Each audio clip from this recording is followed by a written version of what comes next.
Well, oh gosh, there is plenty. I think performing arts world is such a unique ecosystem, you know, it's just like a pressure cooker.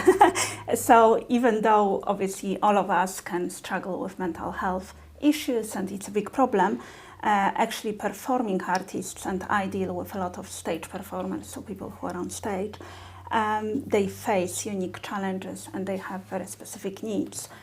So if I just list them, you know, there is the issue of identity enmeshment, like, you know, me equals, you know, how well I perform may equal my self-worth. Obviously very unsociable hours, which means, you know, difficulty dating or having a family or having friendships outside of the industry. The industry in itself is very unstable, so very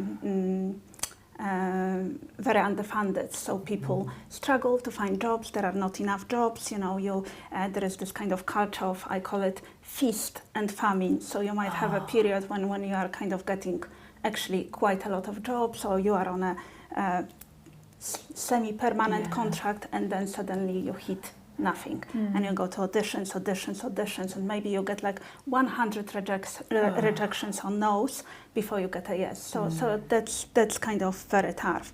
There is also physical injuries, and obviously, you know, it's not like if I'm ill or injured, I can't say, oh, I'm not doing a show today. It's very tough. I mean, you can, but it's difficult.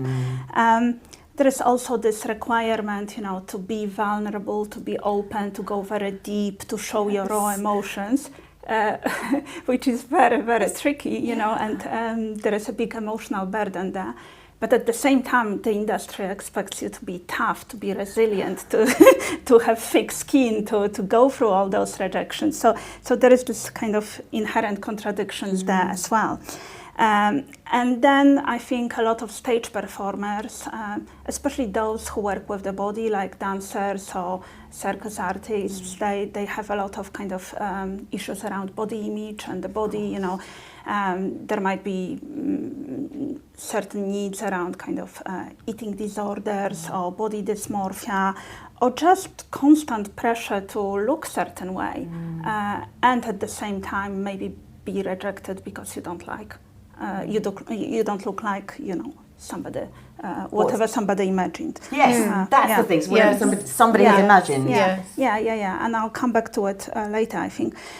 And then obviously there is performance anxiety, which is really hugely misunderstood, I think. So in my experience, this type of anxiety actually develops as a result of criticism or humiliation or rejection or some insensitive language used in audition or performance or even rehearsal.